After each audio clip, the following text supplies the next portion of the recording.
ఈరోజు దేవుని వాక్య ధ్యానము నిమిత్తమై ఆదికాండము 30వ అధ్యాయము 12వ వాక్యాన్ని మనం చదువుదాం. చాలమ్మ, దేవునికి స్తోత్రం. ఈరోజు ఆషేరు జీవితం నుండి కొన్ని పాఠాలు మనకు ఆషేర్ అంటే అర్థం ఏంటి మనం చూసినప్పుడు ద్వితీయోపదేశకాండం 33వ అధ్యాయంలో, ఆదికాండం 30వ అధ్యాయంలో మనకు కనబడతారు. దాసి అయినటువంటి జిల్ఫాను తీసుకుని యాకోబుకు భార్యగా ఇచ్చింది. లేయా సేవకురాలైనటువంటి జిల్ఫా యాకోబుకు 2వ కుమారుని కనెను అని రాస్తాడు ఆదికాండంలో. అప్పుడు లేయా, నేను ఎంతో సంతోషంగా ఉన్నాను, నన్ను అనేక మంది సంతోషంగా పిలుస్తారు, కాబట్టి అతనికి ఆషేర్ అని పేరు పెడదాం అని ఆషేర్ అని పేరు పెట్టింది. 30వ అధ్యాయం 1వ వచనం నుండి ఈ 12 వచనాల వరకు మనం చదివితే యాకోబుకు దేవుడు బిడ్డలను, అతని సంతానాన్ని ఏ విధంగా ఇచ్చాడో మనకి ఈ వచన భాగాల్లో మనకు తెలుస్తుంది. యాకోబు గురించి అందరికీ తెలుసు. యాకోబు తన అన్నను తండ్రిని మోసం చేసి బయటికి వెళ్ళిపోయాడు. ఇక్కడ మోసం జరిగింది. తన మేనమామ ఇంటి దగ్గర చిన్నదాన్ని ప్రేమించాడు, కానీ పెద్దదానికి అవ్వకుండా చిన్నదానికి చెయ్యం ఈ ఊరు, ఈ కట్టుబాట్లు అన్నట్టుగా ఇద్దరిని పొందుకున్నాడు, రాహేలు, లేయా. ఇద్దరిని పొందుకున్నాడు. దాసి అయిన జిల్ఫాను తీసుకుని యాకోబుకు భార్యగా ఇచ్చింది. మరలా తనతో కాపురం చేశాడు. ఇప్పుడు మనం చదివిన 12వ వచనంకి వస్తే, లేయా దాసి అయిన జిల్ఫా యాకోబునకు 2వ కుమారుని అన్నదంట. లేయా, నేను భాగ్యవంతురాలనని స్త్రీలు నన్ను పొగుడుతారు, భాగ్యవతి అంటారు అని అతనికి ఆషేరు అనే పేరు నామకరణం చేసింది. అట్లాగా యాకోబు సంతానమైనటువంటి యాకోబు కుమారుడైనటువంటి ఈ ఆషేర్ మనం కొన్ని నిమిషాలు వాక్యాన్ని ధ్యానం చేద్దాం. అతను అదృష్టవంతుడు అని చెప్తుంది బైబిల్. సంపన్నుడిగా పరిగణించబడ్డాడు. ముఖ్యంగా ఎక్కువగా మగ వారసులకు తండ్రిగా అతను పిలువబడ్డాడు. ఆషేరు ఎవరు అంటే, ఇశ్రాయేలు యొక్క తెగలు తరచుగా వారి స్థాపకుల వ్యక్తిత్వాలు మరియు లక్షణాలతో గుర్తించబడ్డాయి. కాబట్టి ఆషేరు గురించి తెలుసుకోవడం ద్వారా మనము ఈ వాక్య పాఠాన్ని, అంశాన్ని ప్రారంభించుదాం. ఆషేరు అంటే సంతోషంగా అని పిలుస్తారు, లేదా తెలివైన వాడిగా, సహజమైన, లేకపోతే ఇతరులకు బహిరంగంగా మరి కొంచెం ఉద్వేగభరితమైన వ్యక్తిగా వర్ణించబడ్డాడు. నిజానికి అతని పేరు ఆషేరు అంటే సంతోషంగా అని అర్థం. దేవునికి స్తోత్రం. ఆ విధంగా ఆషేరు తెగ 12 తెగలలో అత్యంత సంతోషకరమైనది, అత్యంత సంపన్నమైన తెగగా ఉన్నందున ఆషేరు భాగ్యవంతుడిగాను అదృష్టవంతుడిగాను పరిగణించబడ్డాడు. దేవునికి మహిమ కలుగునుగాక. హల్లెలూయా. తన సహోదరులందరికంటే తను గనుడుగా ఎంచబడినటువంటి విధానం మనకు కనబడుతోంది. కొన్ని విషయాలు, కొన్ని పాఠాలు నేను మీ ముందు ఉంచుతాను. మనము పరలోక ఆశీర్వాదాన్ని పొందుకునే వారిగా మనం ఉండాలి. దేవునికి స్తోత్రం. పర సంబంధమైన ఆశీర్వాదం పొందడం కూడా అంతే ప్రాముఖ్యం. ఆషేరు తన సహోదరులందరికంటే ఘనమైన వాడిగా, భాగ్యవంతుడిగా, అదృష్టవంతుడిగా, సంతోషము గల వ్యక్తిగా కనబడతాడు. ద్వితీయోపదేశకాండంలో 33వ అధ్యాయంలో మనకు కనిపించేది అదే. అత్యంత కటాక్షము పొందినటువంటి వ్యక్తిగా. ఏమండి, ఎంత శ్రేష్టమైనటువంటి ఆశీర్వాదాలు ఇక్కడ కనబడతాయి. ఈ మాట మనం చివరి వరకు కూడా ఈ వచన భాగాలను మనం ధ్యానం చేస్తాం. ఏమంటాడు? తన సహోదరులందరికంటే ఎక్కువగా ఆశీర్వదింపబడ్డాడట, సహోదరులందరికంటే కటాక్షము నొందాడట, తన పాదములు తైలముతో ముంచుకుంటాడని చెప్పాడు, నీ కొమ్ములు ఇనుపవి ఇత్తడివై ఉంటాయని చెప్పాడు, నీ బ్రతుకు దినముల్లో నీకు విశ్రాంతి కలుగుతుందని చెప్పాడు. మొదటి దినవృత్తాంతాల గ్రంథం 4:9 కూడా ఎబ్బేజు అనే ఒక వ్యక్తి కనబడతాడు. అక్కడ ఏమంటాడు? తన సహోదరులందరికంటే ఘనత వహించిన వాడు అనే మాట కనబడతాడు. అంతేనా? ఘనత పొందినవాడు ఎబ్బేజు. చదువుతారా ఆ మాట? మొదటి దినవృత్తాంతాల గ్రంథం 4:9. ఎబ్బేజు తన సహోదరులందరికంటే అది ఘనము నొందిన వాడై అనే మాట. ఆషేరు గురించి ఇక్కడ రాయబడింది ఏంటి? తన సహోదరులందరికంటే ఆశీర్వదింపబడ్డాడు, సహోదరుల కంటే కటాక్షము పొందాడు అని. ఎబ్బేజు గురించి ఏమి రాయబడుతుంది? తన సహోదరులందరికంటే ఘనత వహించిన వాడు అని. మనం అటువంటి ఆశీర్వాదాన్ని పొందేవారిగా ఉండాలి. హల్లెలూయా, హల్లెలూయా, హల్లెలూయా. తన సహోదరులందరికంటే ఘనత వహించిన వారండి, భాగ్యవంతులండి, అదృష్టవంతులండి అని చెప్పే గొప్ప ఆశీర్వాదాన్ని మనం పొందుకోవాలి. హల్లెలూయా. గట్టిగా ఆమేన్ చెప్పండి. హల్లెలూయా. మనం ఎలా మారాలండి? ఎలా మారాలండి?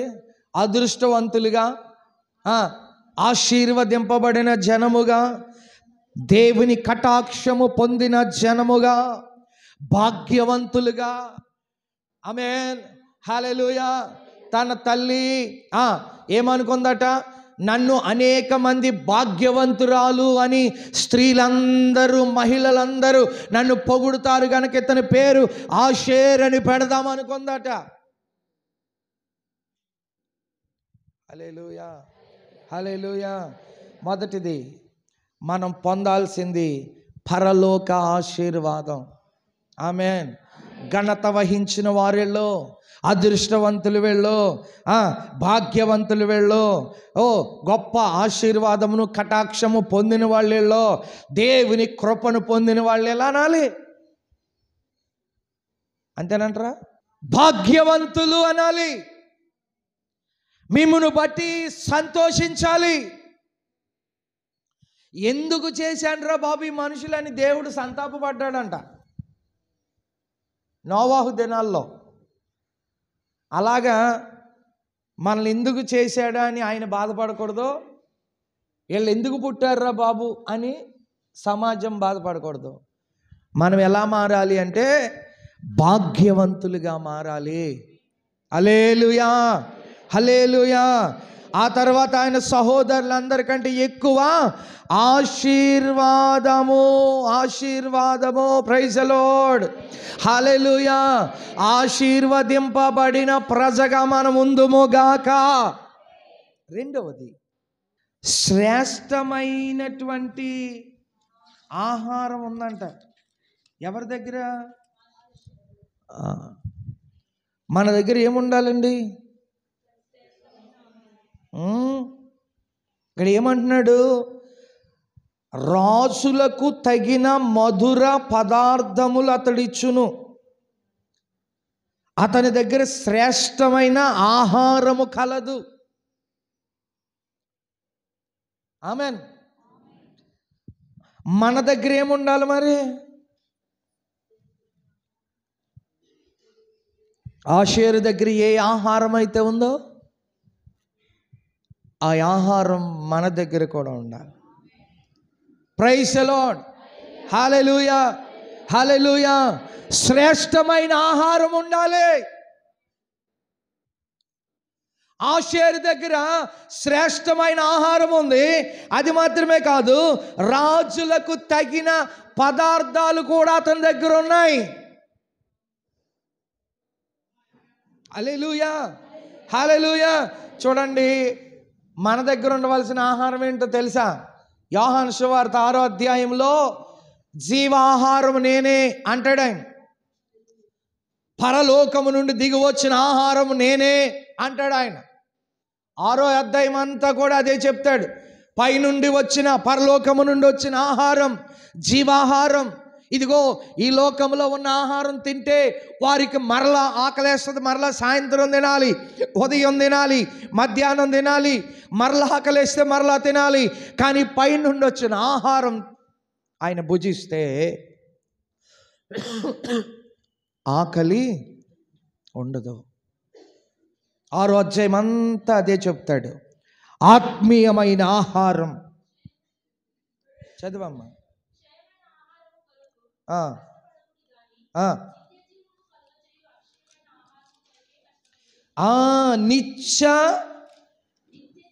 నిత్య జీవము కలుగ చేయు ఆహారము కొరకే.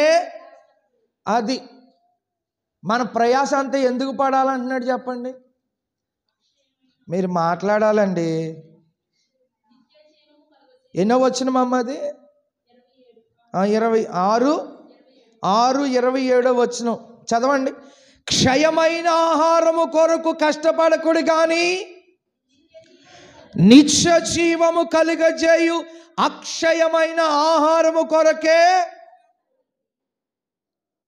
మీ కష్టం ఎందుకు పడుతున్నారు మీరు? నా కడుపు నింపుకోవడానికి అయ్యారు, నా భార్య కడుపు నింపడానికండి, నా బిడ్డల కడుపులు నింపడానికండి. మంచిదే అండి, కానీ మీ ప్రయాస ఎవరి కొరకై ఉండాలి అంటాడంటే, నిత్య జీవము కలుగజేయు అక్షయమైన ఆహారము కొరకే కష్టపడుడి. అండర్లైన్ చేసుకోండి ఆ మాట. పెన్లో ఉన్నవాళ్ళు, బైబిల్లో ఉన్నవాళ్ళు అండర్లైన్ చేసుకోండి ఆ మాట. మనం ఎందుకు కష్టపడాలి భూమి మీద? ఎందుకు కష్టపడాలి? ఇదిగో నిత్య జీవము కలుగజేయు అక్షయమైన ఆహారం కొరకు కష్టపడాలి. అది ఎవరిస్తారో? మనుష్య కుమారుడైన యేసుక్రీస్తే ఇస్తాడు. ఆమేన్. హల్లెలూయా, హల్లెలూయా. పరలోకము నుండి ఆహారమై వచ్చిన, అది పరలోకము నుండి దిగి వచ్చిన జీవాహారము నేనే. ఎవడైనాను ఈ ఆహారాన్ని కనుక భుజిస్తే వాడెల్లప్పుడూ జీవిస్తాడు.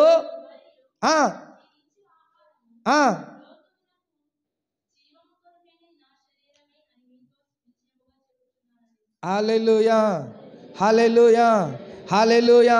పరలోకము నుండి దిగి వచ్చిన ఆహారము నేనే. నా యొద్దకు వచ్చేవాడు ఏమాత్రము ఆకలి కొనడు. జీవాహారము నేనే. ఈ వచనాలన్నీ ఏం చెప్తాయంటే, పరలోకము నుండి దిగి వచ్చిన ఆహారం నేనే. నన్ను భుజిస్తే వాడు ఎప్పటికీ ఆకలి కొనడు అనే మాట కనుక ఎప్పుడు జీవిస్తాడు, ఎప్పుడు జీవిస్తాడు. ఇక్కడ జీవిస్తాడు, పరలోకంలో కూడా జీవిస్తాడు. హల్లెలూయా. మన నిరీక్షణ అదే, మన నిరీక్షణ అదే. మనం ప్రభువుని నమ్మింది కూడా అందుకే, రక్షణ పొందింది కూడా అందుకే, బాప్తీసం పొందింది కూడా అందుకే, చర్చికి వస్తుంది కూడా అందుకే, వాక్యం వింటుంది కూడా అందుకే, వాక్యమును ఆరగిస్తుంది కూడా అందుకే, వాక్యమును నెమరు వేస్తుంది కూడా అందుకే, వాక్యమును పఠిస్తున్నది కూడా అందుకే. భూమి మీదను బ్రతకడానికి, పరలోకములో కూడా బ్రతకడానికి, జీవించడానికే. హల్లెలూయా, హల్లెలూయా. ఆ మన్నాను లేక ఆ వాక్యాన్ని లేక యేసయ్య ఆ మాటలను భుజించినవాడు ఆకలిగొనడు, నిత్యము జీవిస్తాడనే మాట జీవాహారముగా వచ్చిన యేసయ్య చెబుతున్న మాటలవి. దేవునికి స్తోత్రం కలుగునుగా. చూడండి 19వ కీర్తన 9-10 వచనాలు ఒకసారి చూడండి. యెహోవా యందైన భయము పవిత్రమైనది, అది నిత్యము నిలుచును. యెహోవా న్యాయ విధులు సత్యమైనవి, అవి కేవలము న్యాయమైనవి. అవి బంగారు కంటెను, విస్తారమైన మేలిమి బంగారు కంటెను కోరదగినవి. తేనె కంటెను, జుంటె తేనె ధారల కంటెను మధురమైనవి. దేవుని వాక్యం అంటండి, జుంటె తేనె ధారల కన్నా మధురమైనది. హల్లెలూయా. జీవపు రొట్టె, జీవపు ఆహారం, యేసే జీవాహారం. ఆయన మాటలే మధురమైనవి, ఆయన మాటలే మేలిమి బంగారు కంటే, జుంటె తేనె దారల కంటే మధురమైనవి, శ్రేష్టమైనవి, కోరదగినవి. ఆయన మాటలు సత్యమైనవి, న్యాయ విధులు న్యాయమైనవి. హల్లెలూయా. ఆ శ్రేష్టమైన ఆహారంగా మనం మారాలి. ఆషేరు దగ్గర ఏముందో చెప్పండి? శ్రేష్టమైన, గట్టిగా శ్రేష్టమైన ఆహారం. రాజులు కూడా తినగలిగే రుచిగల పదార్థములు ఆయన దగ్గర ఉన్నాయి. ఈరోజు ఆ పదార్థం నీ దగ్గర ఉందా అమ్మా? ఆ ఆహారం నీ దగ్గర ఉందా? అది నువ్వు అనేకులకు పంచిపెట్టగలుగుతున్నావా? అది రుచి చూచిన వాళ్ళు వస్తున్నారా నీ కూడా? దేవునికి స్తోత్రం కలుగునుగాక. హల్లెలూయా. పరలోకము నుండి భూమి మీదకి దిగి వచ్చినటువంటి ఆ జీవాహారాన్ని నువ్వు తిని ప్రక్కనున్న వాళ్ళకి పెడుతున్నావా? ఆహారముగా మార్చబడ్డారా? ఆహారముగా మార్చబడ్డారా? ఇదిగో నేను పైనుండి దిగి వచ్చిన ఆహారాన్ని, జీవాహారాన్ని తినడమే కాదు, నేను తిన్న తర్వాత నీకు కూడా పెడుతున్నా, నువ్వు కూడా తిను. అది సత్యమైనది, అది న్యాయమైనది, అది బంగారు కంటే విలువైనది, అది జీవింపచేయునది, అది శ్రేష్టమైనది. ఆ ఆహారం నువ్వు తింటావా అని ఎవరికైనా నువ్వు పెడుతున్నావా? నువ్వు పొందుకున్న ఆహారాన్ని. ఆషేరు దగ్గర ఉన్న ఆహారం రాజులు కూడా తినగలిగిన రుచికరమైన పదార్థములు ఆయన దగ్గర ఉన్నాయి. దేవునికి స్తోత్రం. హల్లెలూయా. మూడో మాట, ద్వితీయోపదేశకాండం 33 వచనం చూడండి. ద్వితీయోపదేశకాండం 33:24లో ఆ తర్వాత మాట ఏంటంటే చూడండి, తన పాదములు, లాస్ట్ లైన్ అమ్మా, తన పాదములు తైలముతో ముంచుకొనును. ఆషేరు నుండి మనం మూడో మాట నేర్చుకోవాల్సింది ఏంటంటే, తన పాదములు తైలముతో ముంచుకొనును అనే మాట కనబడుతుంది. తైలము దేనికి సాదృశ్యంగా ఉంది? పరిశుద్ధాత్మకు సాదృశ్యంగా ఉంది. మనము పరిశుద్ధాత్మ తైలముతో నింపబడాలి అనే సత్యాన్ని నేర్పిస్తుంది ఈ పాఠం. హల్లెలూయా. ఎలా నింపబడాలండి? గట్టిగా స్వరమెత్తి చెప్పండి అమ్మా. పరిశుద్ధాత్మతో నింపబడాలి. పరిశుద్ధాత్మతో నింపబడాలి. పరిశుద్ధాత్మతో ఎప్పుడైతే నింపబడతామో ఆయనే మనల్ని నడిపిస్తాడు. హల్లెలూయా. కష్టమా, నష్టమా, వేదన, శోధన, బాధల, రోగమా, ఏదైనాను కూడా పరిశుద్ధాత్ముడే మనకు దారి చూపించి నడిపిస్తాడు. పరిశుద్ధాత్మను పొందిన వారిగా మనం ఉండాలి. హల్లెలూయా, హల్లెలూయా, హల్లెలూయా. దేవుని బిడ్డలారా, పరిశుద్ధాత్మ తైలముతో నింపబడిన వారిగా ఉండాలి. ఎఫెసీ పత్రికలో అంటాడు ఆత్మ పూర్ణులై ఉండాలి అంటాడు. చూడండి ఒకసారి తీతుకు రాసిన పత్రిక తీయండి. తీతుకు 3:7. మనం ఆయన కృప వలన నీతిమంతులుగా తీర్చబడి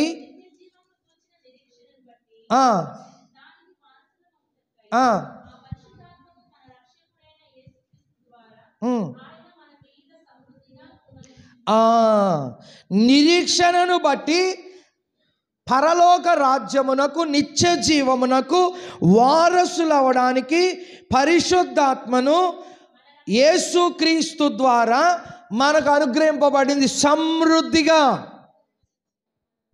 సమృద్ధిగా పరిశుద్ధాత్మ కుమ్మరించబడింది. కొలతలేని అభిషేకం. ఇదిగో చీల మండల లోతు సరిపోదు, నాకు మోకాళ్ళ లోతు సరిపోదు, మొల లోతు సరిపోదు. తేలి తేలి ఆడాలి. పరిశుద్ధాత్మలో మునిగిపోవాలి. సమృద్ధైన ఆత్మతో నింపబడిపోవాలి. ప్రతి ఒక్కరూ పరిశుద్ధాత్మను పొందాలి. హల్లెలూయా. ఆత్మ లేనివాడు నావాడు కాదు. పరిశుద్ధాత్మను పొందాలి. అందరూ పొందాలి. సంగమునకు వచ్చుచున్న ప్రతి ఒక్కరూ పరిశుద్ధాత్మను పొందాలి. అన్య జనులు సహితం పరిశుద్ధాత్మను పొందారట. రక్షణ లేనివారు, బాప్తీసం లేనివారు సహితం అన్య భాషలు మాట్లాడారట. అంచె దినాల్లో ఆయన ఇచ్చిన వాగ్దానం కూడా అదే. మనుషులందరి మీద నేను నా ఆత్మను కుమ్మరిస్తానని చెప్పాడు. రోమాపత్రిక 8వ అధ్యాయం 14వ వచనం కూడా చదవండి. రోమాపత్రిక 8వ అధ్యాయం 14వ వచనం. దేవుని ఆత్మ చేత ఎందరూ నడిపింపబడతారో, పరిశుద్ధాత్మ ద్వారా ఎందరైతే నడిపింపబడతారో వారు దేవుని కుమారులుగా పిలువబడుతున్నారు. పరిశుద్ధాత్మ ద్వారా నడిపింపబడని వారు ఇంకా దేవుని కుమారులు కాదన్నట్టే కదా దాని అర్థం. హల్లెలూయా, హల్లెలూయా. దేవుని ఆత్మ ద్వారా నడిపింపబడిన వారు నా కుమారులు అనబడతారు అన్నాడు. అంటే పరిశుద్ధాత్మతో నడిపింపబడని వారి సంగతి ఏంటి? ఆమేన్, హల్లెలూయా. చూడండి ఎఫెసీ పత్రిక 5వ అధ్యాయం 18వ వచనం. ఎఫెసీ పత్రిక 5వ అధ్యాయం 18వ వచనం. మరియు మద్యముతో మత్తులై ఉండకుడి, దానిలో దుర్వ్యాపారం కలదు, అయితే ఆత్మపూర్ణులై ఉండుడి. ఏమంటున్నాడు అక్కడ? మద్యముతో మత్తులై ఉండొద్దు. దాంట్లో దుర్వ్యాపారం ఉంది. ప్రైజ్ ది లార్డ్, హల్లెలూయా. అందులో దుర్వ్యాపారం ఉంది. అయితే మీరు కలిగి ఉండవలసింది ఏంటో తెలుసా? ఆత్మపూర్ణులై ఉండండి. ఎంత చక్కగా చెప్పాడో. హల్లెలూయా. మద్యం బాటిల్ మీద రాసినట్లేదు ఇది చాలా హానికరం, నిన్ను నాశనం చేస్తుందని సిగరెట్ పెట్టి మీద రాసినట్లేదు. ఇది మద్యపానం, ఏంటది హానికరం అనే మాటలాగా ఉంది ఇది. నాకు మద్యముతో మత్తులై ఉండొద్దు, దానిలో దుర్వ్యాపారం ఉంది. అయితే మీరు కలిగి ఉండవలసింది మాత్రం ఆత్మపూర్ణులై ఉండండి అనే మాట. ఆత్మపూర్ణులై ఉండండి అనే మాట. ఆత్మపూర్ణులై ఉండండి అనే మాట. ఆషేరు నుండి మనం నేర్చుకోవాల్సిన ఇంకొక పాఠం ఏంటంటే, పరిశుద్ధాత్మను కలిగి ఉండవలసిన వారు. అతను తన పాదములకు తైలం ఉంచుకున్నాడు.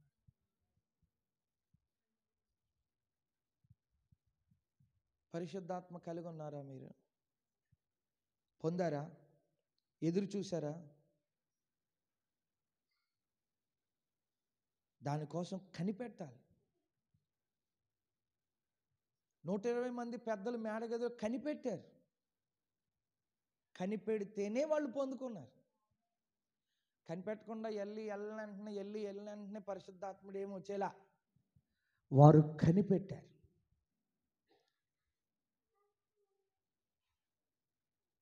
కొన్ని దినాలు వారు కనిపెట్టారు. అప్పుడే పరిశుద్ధాత్మ వారి మీదకి దిగి వచ్చింది. వారి మీదకి దిగి వచ్చింది. వారు శక్తి పొందుకున్నారు. వారు అభిషేకాన్ని పొందుకున్నారు. వారు అన్య భాషలు మాట్లాడారు. వారికి వాక్శక్తి అనుగ్రహించినంత కొలది వారు మాట్లాడారు. అదే అభిషేకం వాళ్ళు కలిగి ఉన్నారు. నువ్వు కలిగి ఉన్నారా? మీరు కలిగి ఉన్నారా? తైలాభిషేకం కలిగి ఉన్నారా? అభిషేకింపబడిన తైలముతో మీరు తడిసి ముద్దయ్యారా? అలా ముద్దయితే గనక పాపము మీ దరికి చేరదు. అదే ఆషేరు నుండి నేర్చుకోవాల్సిన 3వ పాఠం. 4వది 33వ అధ్యాయం 25వ వచనం, ద్వితీయోపదేశకాండం. మరొకసారి అక్కడికి వెళ్ళిపోయి, నీ కొమ్ము ఇనుపవియు, హల్లెలూయా హల్లెలూయా, పాదరక్షలు అని రాయబడుతుంది. ఏంటంట? ఇనుము గట్టితనాన్ని సూచిస్తుంది. మనం ఏం తొడుక్కోవాలని చెప్తున్నాడు? నీ కమ్ములు ఇనుపవియు ఇత్తడివినై ఉండును. ఎఫెసీ పత్రిక 6వ అధ్యాయం 12వ వచనంలో సమాధాన పాదములకు సమాధాన సువార్త వలనైన సమాధాన సువార్త వలనైన సిద్ధ మనసు అనే జోడు. అది ఏ జోడు తడుక్కోవాలి మనం? సమాధానము సువార్త వలనైన సిద్ధ మనసు కలిగిన జోడు. హల్లెలూయా హల్లెలూయా. మన పాదరక్షలు ఎలా ఉండాలి? ఎటువంటి తొడగాలి? సమాధానం. ఒక మాట మీకు ఏమంటాడంటే, నిర్గమాకాండంలో మోషేతో అంటాడు, ఇదిగో నువ్వు నిలబడినటువంటి స్థలము పరిశుద్ధమైంది, జోడు తీసే అన్నాడు. ఏమన్నాడు? నువ్వు నిలబడినటువంటి స్థలము, నాకు ఇప్పుడు కూడా అర్థం కాని విషయం ఏంటంటే, అది కొండ, అరణ్యం. గొర్రెలు రావచ్చు, మేకలు రావచ్చు, ఆవులు రావచ్చు, రకరకాల జంతువులు రావచ్చు, పేడ, పెత్త, చెత్త, చెదారం అంతా ఉంటుంది. కానీ దేవుడు ఏమన్నాడు? నువ్వు నిలబడినటువంటి స్థలము పరిశుద్ధమైనది అన్నాడు. చెప్పులు తీసే అన్నాడు. నిలబడిన స్థలము పరిశుద్ధ స్థలం, చెప్పులు తీసే. పెంటలో పరిశుద్ధ స్థలం ఏంటండి? అక్కడ రాయబడిన మాట ఏంటో తెలుసా? మండుచుండెను, ఆ పొద కాలిపోలేదు. అక్కడ ఒక పొద మండుతూ ఉంది, కానీ అది కాలి బూడిదైపోలేదు. ఆ పొదలో నుండి ఒక దూత మాట్లాడుతూ వింటున్నాడు ఆయన, ఇదిగో నువ్వు నిలబడిన స్థలము పరిశుద్ధమైనది, చెప్పులు తీసేయి, చెప్పులు తీసేయి.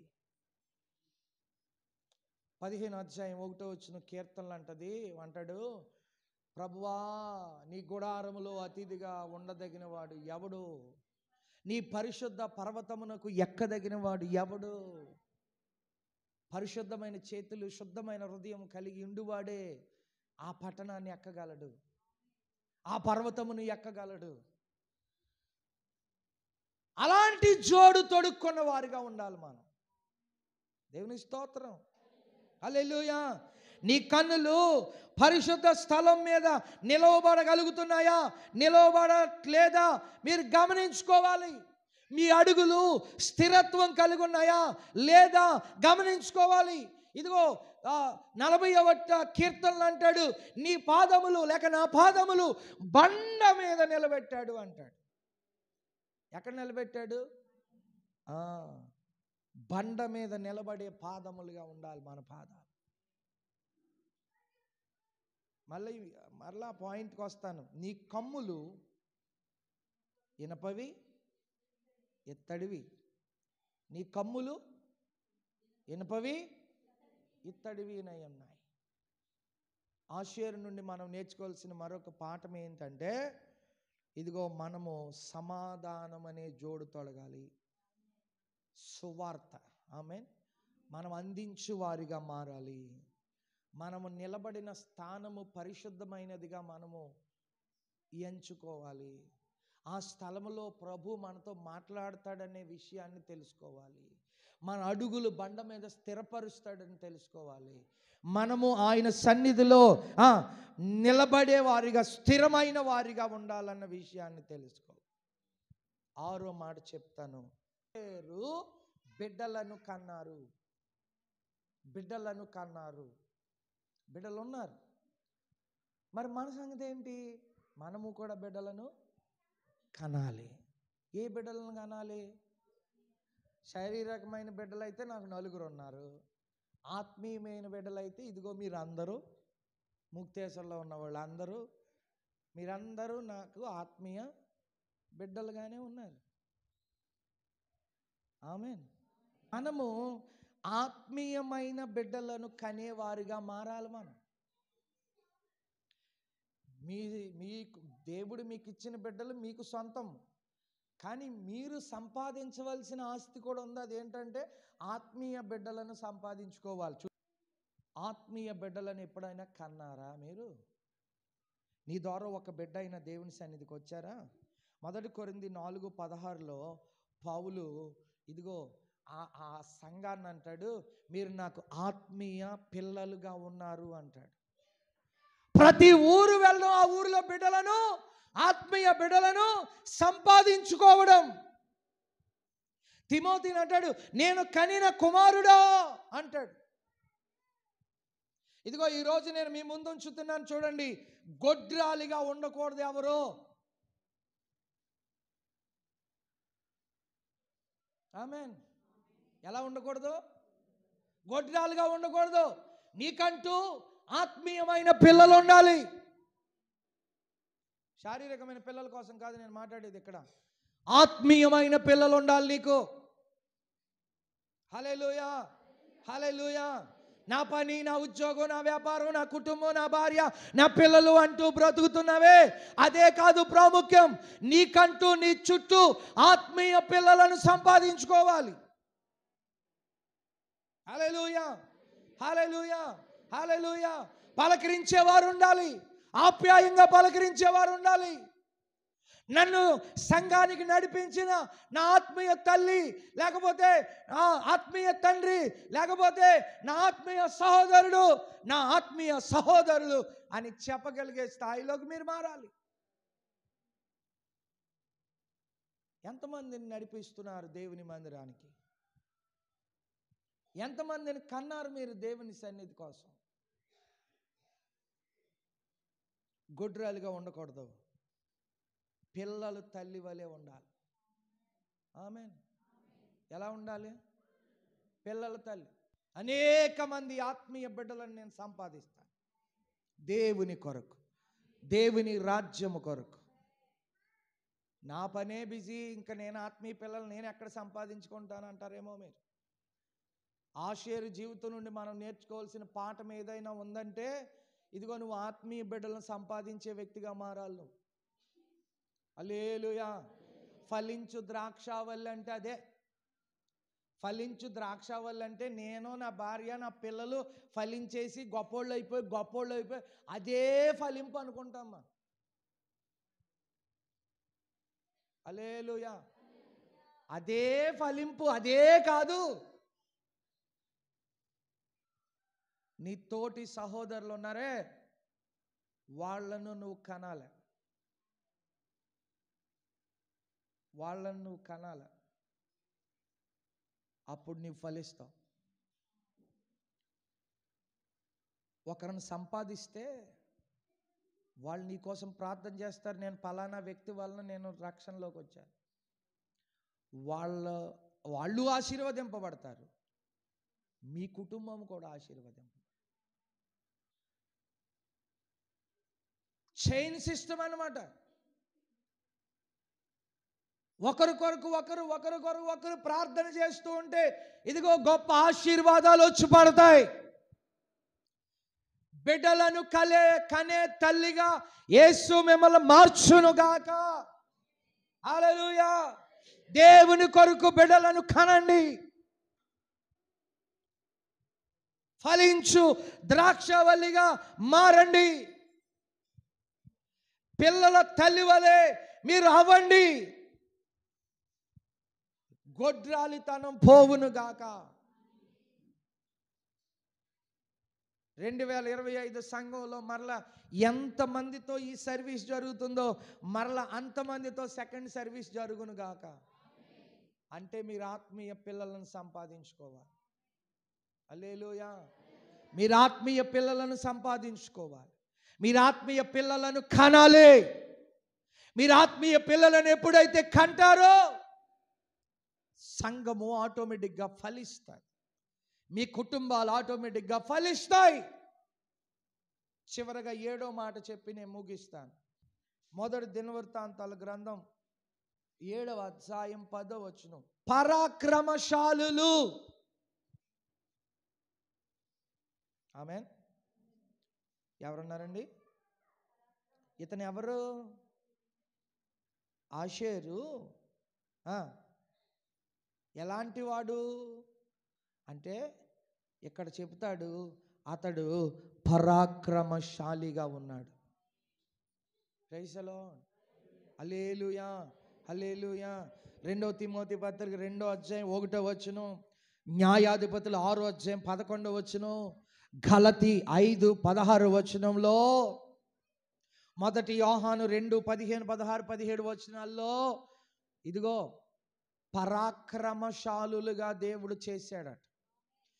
న్యాయాధిపతులు 6:11లో ఉంటుంది. ఆ గిద్యోను దగ్గరికి వెళ్ళి, అయ్యో నేను మనిషి గోత్రంలో ఎన్నిక లేని వాడినే అంటే, లేదు లేదు లేదు, నీ ద్వారా గొప్ప కార్యాలు జరుగుతూ నువ్వు లేచి వెళ్ళు. Praise the lord.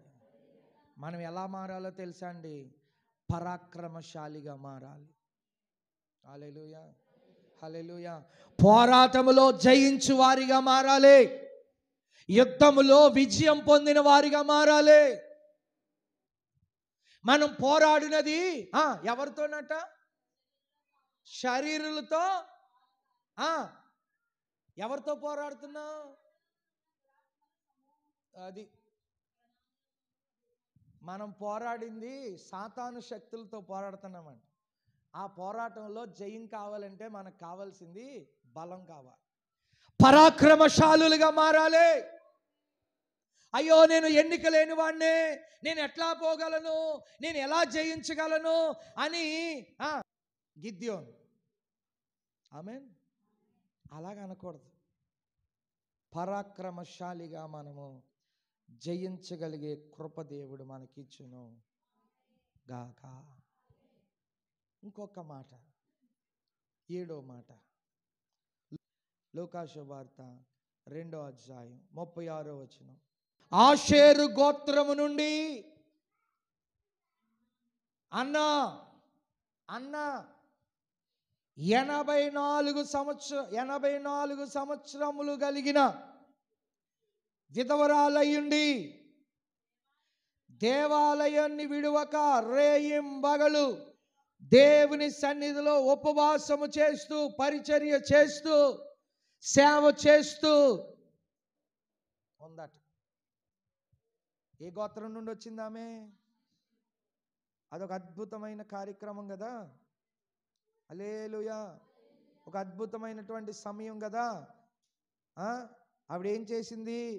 విధవరాలయ్యుండి రేయింబగలు దేవాలయంలో సేవ చేసిందట. ఈరోజు మనం ఏం చేస్తున్నాం? ఆదివారం 1 గంట కూర్చుని వెళ్ళిపోతున్నాం, శనివారం 1 గంట కూర్చుని వెళ్ళిపోతున్నాం, మళ్ళీ మందిరం జోలికి ఎవరూ రావట్లేదు. 84 సంవత్సరాలు రుద్రాలంట, రాత్రింబగలు సేవ చేసిందంట. సిగ్గైనా ఏదో ఈ మాట చెప్పినప్పుడు మనకి పనికిరాని మాటలకి సిగ్గేస్తుంది, కానీ ఇలాంటి వాటికి అసలు సిగ్గే ఉండదు. సిగ్గు విడిచిపెట్టి తిరుగుతూ ఉంటాం కొన్నిసార్లు మనం. ఎవరికైనా సిగ్గేస్తుందండి? సిగ్గుపడవలసిన విషయం ఏంటో తెలుసా? 84 సంవత్సరాల ముసలావిడ రాత్రింబగళ్ళు దేవుని సన్నిధిలో సేవ చేస్తుంది. నీ వయసు ఎంత? మీ వయసు ఎంత? మీరు ఎంత ముసలోళ్ళు? బల్ల తీసుకోవడానికి మోకరించండి అంటే మోకాళ్ళు వేయలేని పరిస్థితిలో ఉన్నారు మీరు. బల్ల తీసుకోండి కనీసం. ఈ పాటలు పాడినప్పుడు కదలట్లేదు, ఆరాధన చేసినప్పుడు కదలట్లేదు, సరే వాక్యం చెప్పినప్పుడు మాట్లాడండి అంటే మాట్లాడలేదు. కనీసం బల్ల తీసుకున్నప్పుడైనా మోకాళ్ళు వంచుతారా అంటే అసలు మోకాళ్ళు వంచే వాళ్ళే లేరు. ఎవరు కుర్చీలో వాళ్ళు కూర్చున్నారు.